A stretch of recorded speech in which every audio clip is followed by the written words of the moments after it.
the shift in priority in the nursery. It always used to be, we're going to push performance. It's going to be very daily gain and exit weight driven. And now it's more health driven. The focus is on health and getting pigs started, getting pigs on feed, a little bit less priority on making sure those pigs grow fast early. Some of it is the quote unquote hard starting pig. We've got a little bit more of that showing up. Some of our tools have changed, right? So a lot of this started to show up when there was more stringent antibiotic use.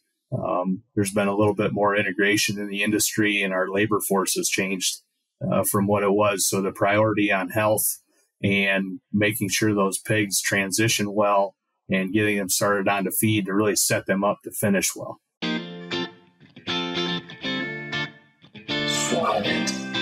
Hello, everyone. I'm Laura Greiner, your host for today's Swine podcast.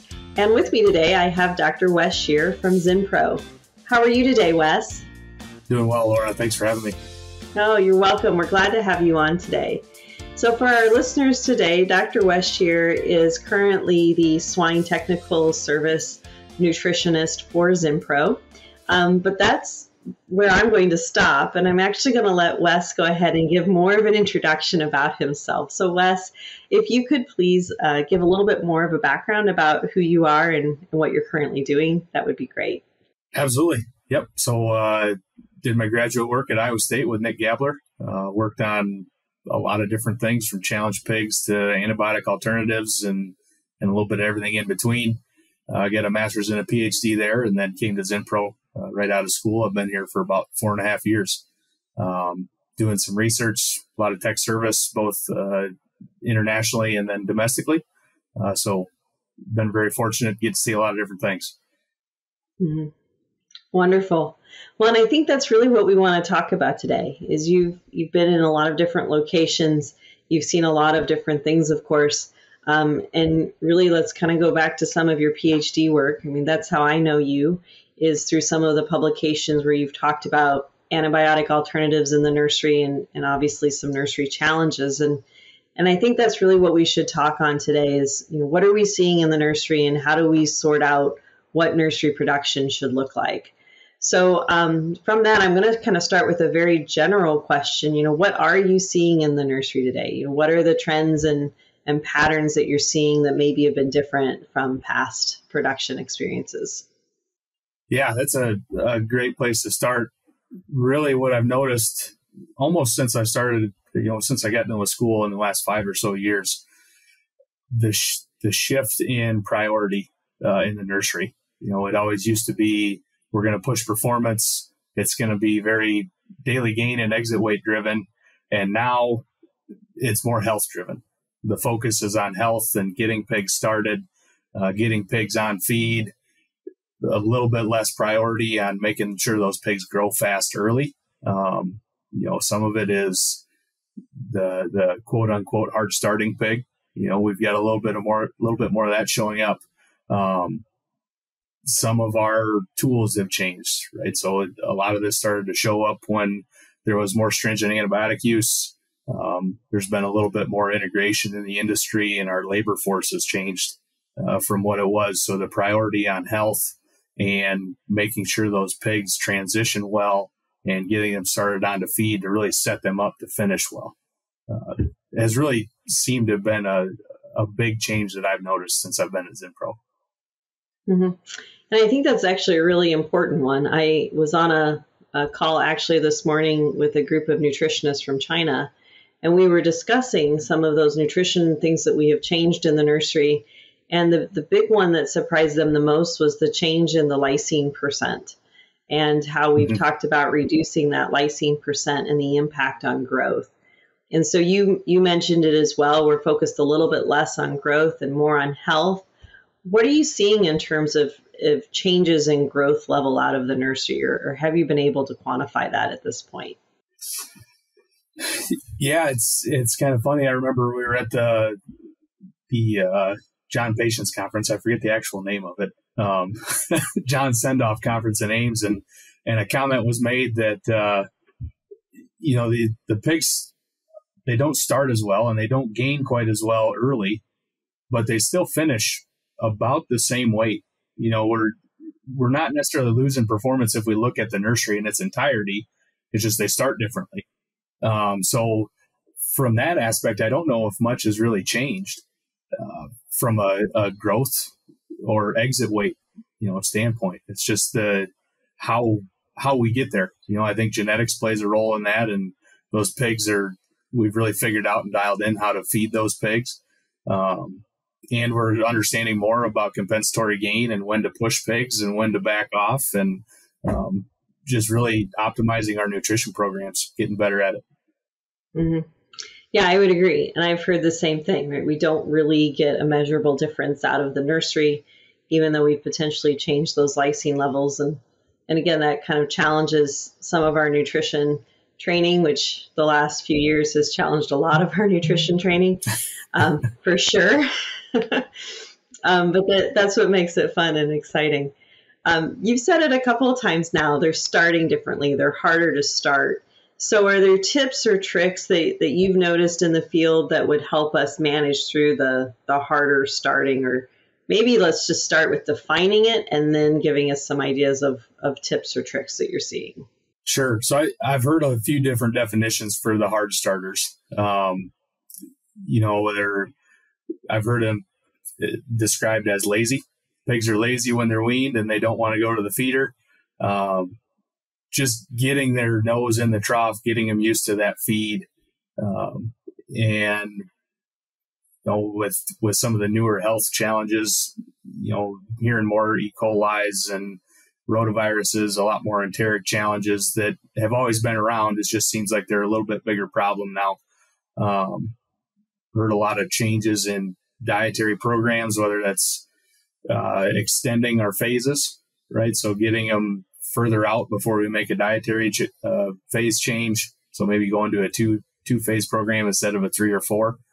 From a management perspective, how to address some of those hard starters, mat feeding, or gruel feeding, depending on the labor and availability of your system to do that. Other management, just making sure the environment's right. It's not anything new. Temperature, ventilation. We don't like to run the fans when the heaters are running. Sometimes we maybe need to do that just to make sure that the air turnover is right, but the barn's staying warm and the slats are warm. Feed and water quality. Again, starting to hear a lot more about that water quality, especially in understanding the importance of water. Hear from my ruminant colleagues quite a bit that we're still behind compared to where they're at, but we're starting to understand it and address it more. And then feed quality. We're coming into new crop corn. I've been hearing about some pockets of some pretty high levels of mycotoxins, and making sure that we get those into the right phases or blended correctly, or whatever we need to do to address that with binders and that type of thing. Just making sure that we're putting the best feed in front of the pigs that we can. Mm-hmm. Mm-hmm. Yeah, I think those are all some really good tips and suggestions. We've certainly have seen a lot of references in the past and different ways to start pigs. And I think that's where some people kind of get confused as to what's the right method. Is there a right method, Wes, in mat feeding, creep feeding, any of that? Do you have an opinion? I would say whichever one you have the ability to do. Pigs are pretty smart animals. Helping them out's not going to hurt any. Making sure that they know what the feed is on the mat or in a gruel, whatever it's going to be. I lean towards mat feeding just because with gruel, sometimes if it's not executed correctly, it can turn into a whole other challenge. Wet feed and humid barn and flies, whatever it is, can turn that into something we don't need pretty quick.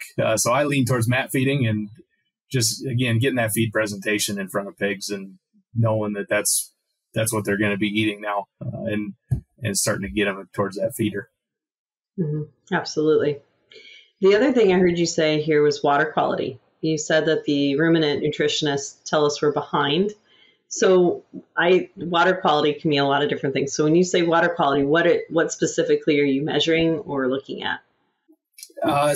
We look at it fairly holistically. really what we're looking at is total dissolved solids. What are the mineral levels with a pretty heavy emphasis on manganese and iron. Manganese, higher levels of manganese have a metallic off taste. Iron, there's some taste. And then what do we get for bacterial proliferation with that as well? So we'll look at some E. coli counts in the water, and heard of that from some groundwater sources too, of, what are we all pulling in through the water in addition to just the water. Mm-hmm. Any recommendations for producers that are seeing some challenges with water quality? I mean, I've worked in areas where there's high sulfur, high salt, or even high iron. And obviously using some of those reverse osmosis or those types of units can be kind of expensive, but are there other things that we could try to recommend or that you've seen that are working in the field? Acidifiers are the main one. If you've got an ability to, like you said, reverse osmosis or some sort of filtration system, I know with some of those minerals, it can get tricky on how to do that. And I'm not an expert in it by any means, but anything that we can, if we have some of those challenges that we may not be able to fix with the filtration or reverse osmosis, how can we improve the palatability of the water? Whether it's acidified, some sort of flavoring or something, just so it's not an off-putting taste or smell, and really draw those pigs to water. Mm-hmm. Very good. Let's kind of go back a little bit to the diets for a minute, because I've heard some actual conversations lately. Obviously, in the U.S., we can still use zinc and we can use copper and try to manage bacterial growth within the animal. But there's actually been some conversation around, should we have both in the diet? Is there value to having both zinc and copper in that first nursery phase? Should it just be zinc? Should it just be copper? What's your opinion, and what are you seeing in the field? Yeah, I see a little bit of both. Some are using zinc only, some are using zinc and copper.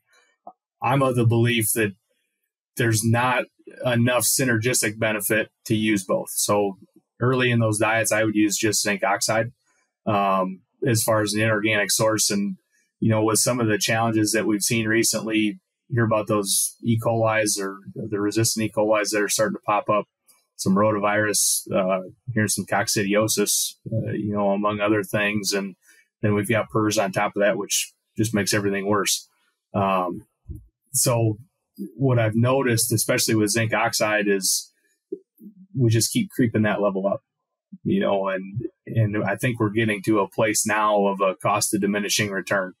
A lot of the literature would say 2,000 to 2,500 parts per million of zinc oxide was a pretty good level to be at. I think that was some of the original research that came out in the 90s. And now it's pretty common to hear about 3,000, 3,500 and upwards of that in some cases. We see post-weaning scours. We attribute it to E. coli in addition to the weaning transition process. And one of the first things that we do as nutritionists is bump that zinc oxide 500 parts per million. And we can only do that for so long until it doesn't work as well as it should. And don't get me wrong, I totally think that there's a place for zinc oxide if we have the ability to use it. We're fortunate in the U.S., like you said, that we have that ability to use that. My European colleagues don't have that luxury anymore. To where now, what do we do? In the absence of zinc oxide and limited levels of copper. Mm-hmm.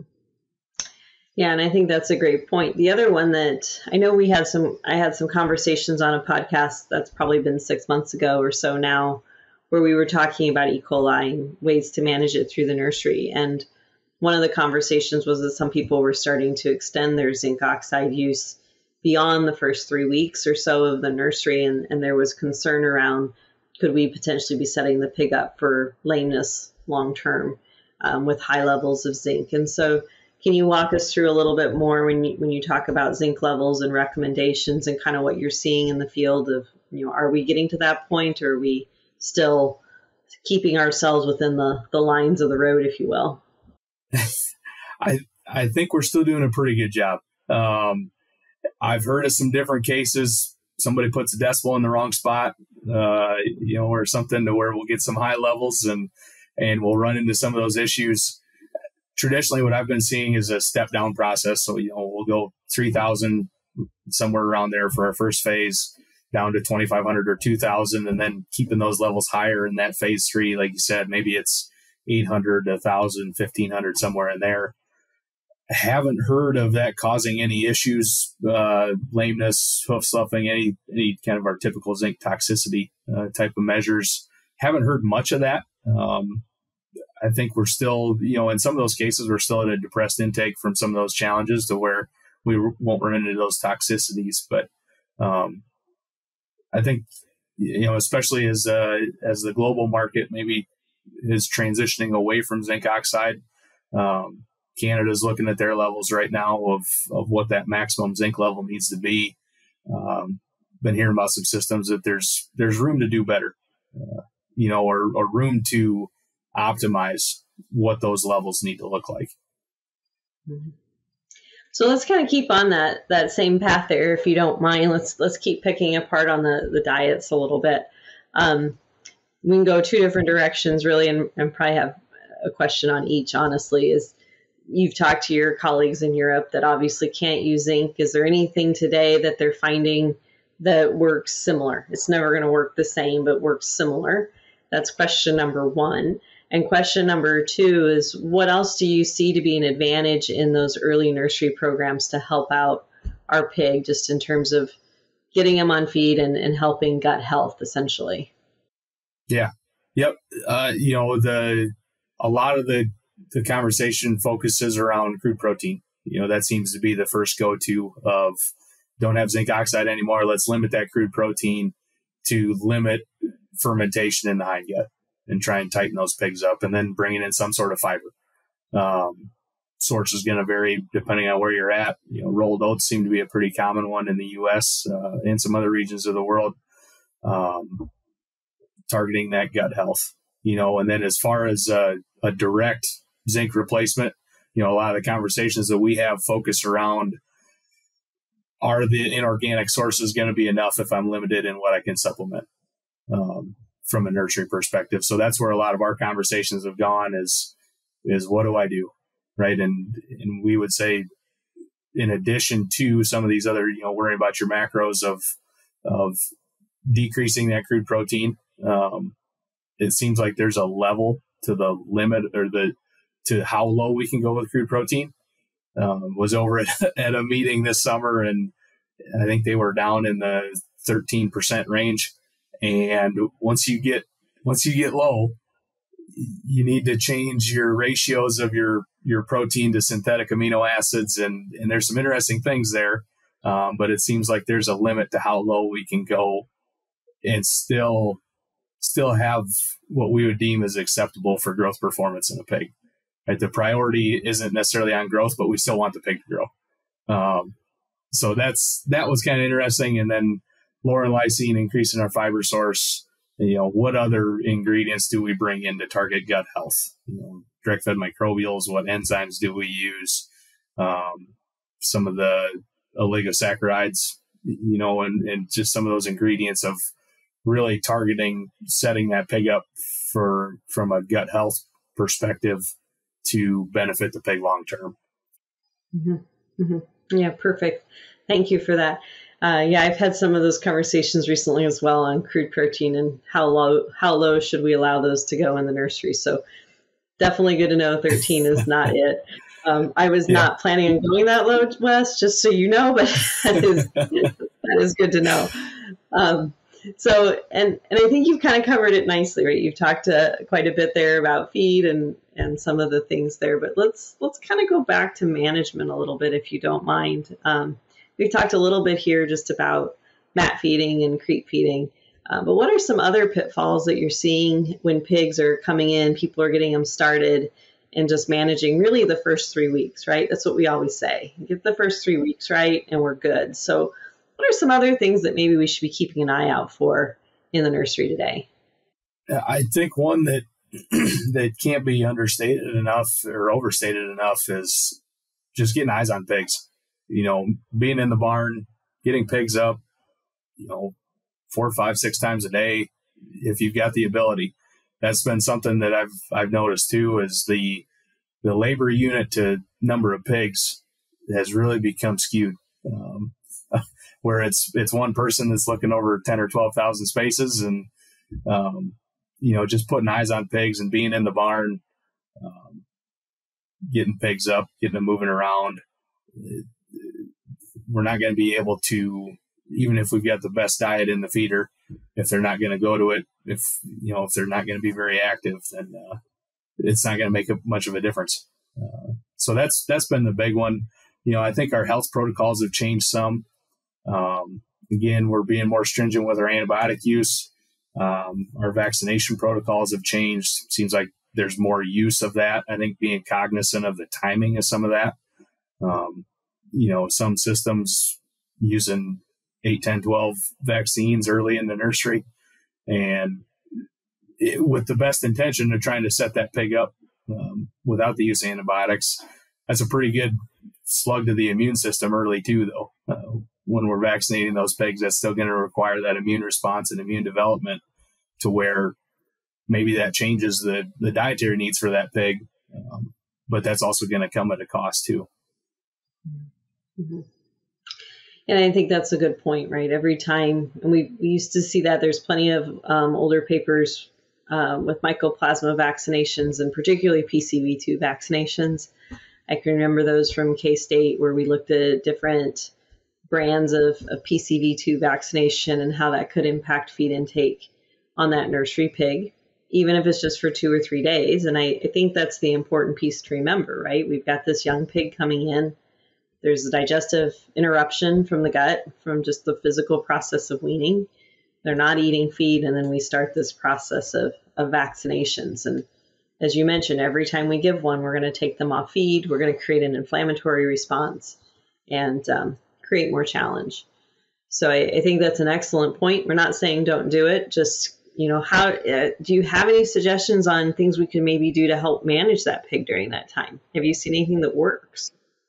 I haven't seen anything great that I've been blown away by yet. I wish I have. The timing of it, I've heard some changes there where maybe we move some of those vaccinations while they're still on the sow in farrowing. Just changing the timing, spreading them out a little bit, giving them a break, so to speak. And we're not going to load them up in the first 10 days of all these different vaccines, but just kind of spreading it out. And then is there a way that can we impact the sow, trying to get some, a better maternal antibody, whether it's vaccinating the sows and trying to get some of that without actually having to handle the pig. So that's some of the strategies. Again, haven't seen one that we're going to switch to just yet. Hopefully we get there soon. Yes, we hope so. Well, and I think that's why I asked too, right? Is there something nutritionally that you've seen that we can do to, boost the immune system or alleviate those responses? And I, like you, nothing pops into my head, but, I'm going to ask you anyway, just to put you on the spot and see how it works. But so no, I appreciate that. And again, we're not saying don't vaccinate your pigs. We're just saying, keep in mind there might be some opportunity to use some other things to help mitigate that, so it's a little bit easier on that young pig. So I think you bring up some really good points, particularly about labor and the challenges that we see, and certainly that's understandable. I'm kind of like you. I go back and forth. I say usually minimum of 3 times a day, get that young pig up, for the first few days at least, to get them to that feeder. So I think those are excellent management discussions.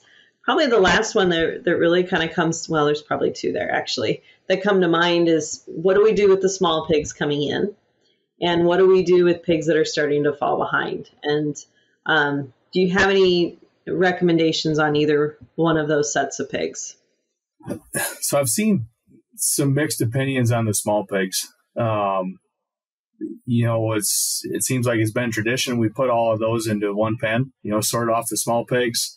In some literature that I've seen is with a certain level of small pig, that's good, but we still want to maintain some of that pen hierarchy to where they'll actually perform better if they're still in that established hierarchy versus having to reestablish as we pull some of those pigs or make a small pen.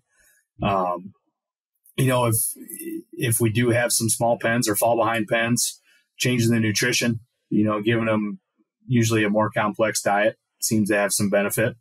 It allows us to manage those pigs a little bit different. And generally those pigs will get a little bit more attention. Eyes will be on those a little bit more to see how good or bad they're responding to anything. So that's, from a very high level, that's what I would say is, there's a limit, I think, to when we need to pull a pig, as far as from a body weight or a size standpoint. Some of that discrepancy in pen size is okay. If it's going to be a welfare issue where that pig does start to fall behind, then pull it and give it some of that needed attention. Mm-hmm. Yeah, and I think you answered one of my questions, was the fact that you're talking about feeding a more complex diet, something that's a little bit more appropriate for maybe that size of pig, right? If our average pig coming in is 14 pounds and we have our 8-pound pig in there, finding something a little bit more nutritionally appropriate is good. Of course, we hear that conversation goes back to labor, right? If I don't have enough labor, how can I manage 2 different diets within a barn? Do you have any suggestions on how to make that easier? Have you seen anything that seems to work for that? I haven't seen anything to really beat the labor piece. Unfortunately, you kind of you jogged my memory there a little bit, and I'd be curious on your philosophy here of, do we feed to an age or do we feed to a body weight, for that nursery pig? And if we feed to an age, we're probably overfeeding our heavy pig from a diet complexity standpoint, but does that help the overall group? I've seen some mixed results there. Mm-hmm. Yeah, I don't have my answer either for you. I've always done weight, right? But age is, if we do age, that kind of takes that away, doesn't it? In some levels. Yeah. But I have heard of some folks that are trying to keep a certain area of the barn set. This is where our fall behinds are going to be and our smalls are going to be. And so we're going to pre-fill those feeders, right, with that special diet, and it's going to be in there. And then it's just a management issue, of course, of filling a couple big garbage containers full of Nursery 2 feeds so that they can go on the appropriate diet at the right time. But yeah, I haven't come up with an easy labor answer for that either. I was just curious if you'd seen something in the field recently that you went, oh, that's a really neat idea. Yeah, unfortunately not. And I was at the Zero Zinc Summit in Denmark this June, and they were talking about, how do we manage these pigs without zinc oxide, and as we get some of these changes in how we manage pigs, and every sign kind of pointed back to it's going to require more labor, which I think is okay, right? It's just, can we be efficient in how we utilize that labor? Mm-hmm. Yeah, and I think that's an excellent point there. Is, how do we create that environment to be set so that it is efficient for our labor to get through and do what we need them to do. So Wes, I greatly appreciate your time, and we're actually kind of almost at the end of our conversation. And so I'm going to turn it back over to you and let you kind of summarize some of the key points that you would like for our producers to think about as they're trying to cut some of that noise out of nursery production. Yeah. I think something that showed up is there's not one right answer. Do what's best for your system. And I think inherently people know what's best for their system. There's no way around the labor piece. It's going to require eyes on pigs and getting those pigs up, diet strategies and some of that's all going to be system dependent, regionally dependent. What ingredients or what resources do we have at our disposal? As we look into some of these mineral levels, zinc oxide and copper, and I think there's room to be more stringent, even if it only allows us to use that longer. Right now the U.S. doesn't have eyes on zinc oxide regulation as far as I know today. I've heard Wayne Cass say this before. If we decrease our level, does that allow us to use it longer? So we can alleviate some of those concerns that may be coming. And I think there's some merit to that. If we're doing the best that we can, and I think a lot of producers almost every producer is out there, We've learned how to manage these pigs with limitations on antibiotics. It's going to take concerted effort from the nutritionist, the vet, the production team. Everybody's going to have to be working on the same page, reading from the same sheet of music, and it is possible, to still raise pigs in that type of environment. Very good. Those are great comments, Wes, and we greatly thank you for your insights today. It is time to our famous three.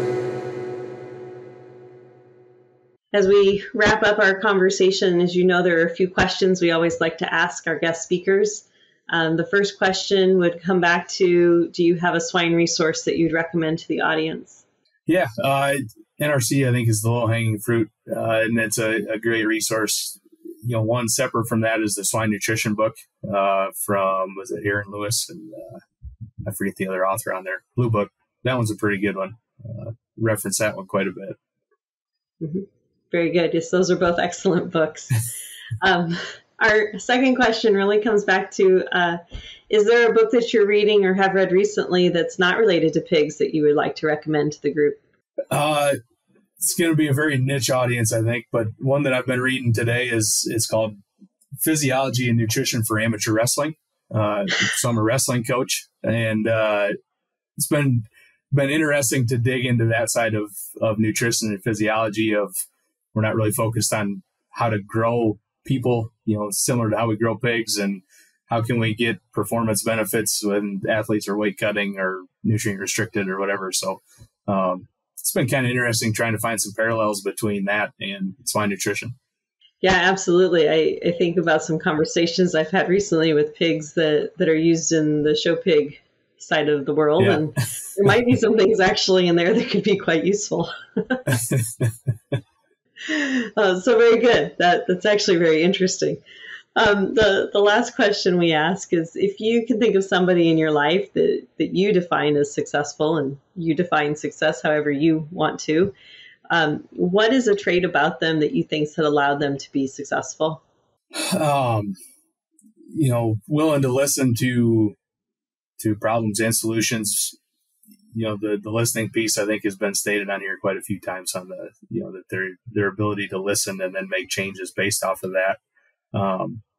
One that I think too is the ability to think outside the box. We just talked about how do we take this human nutrition piece and transition it to pigs, or, what can I take from a different industry or a different scientific model or whatever it is and use it to benefit pig production. I've always been pretty enamored by that, of people that have the ability to make that link or, chain 2 or 3 different things together to find this solution. Very good. Those are wonderful, wonderful traits. So thank you, Wes, for your insight. I appreciate it. Again, for our audience, this is Dr. Wes Schweer, who's with SynPro. Wes, again, we want to thank you for your time today. Absolutely. Thanks for having me. Imagine if, with a few key concepts, you could have the potential to create a massive positive impact by bringing from hundreds of thousands to millions of dollars for swine producers. Join us on this small group and go to the next level of swine nutrition on this 7-week-long elite online training in applied swine nutrition and feeding by myself and my world-class invited speakers. Additionally, you enjoy an exclusive community to exchange ideas. Go now to www.eliteswinenutritionists.com.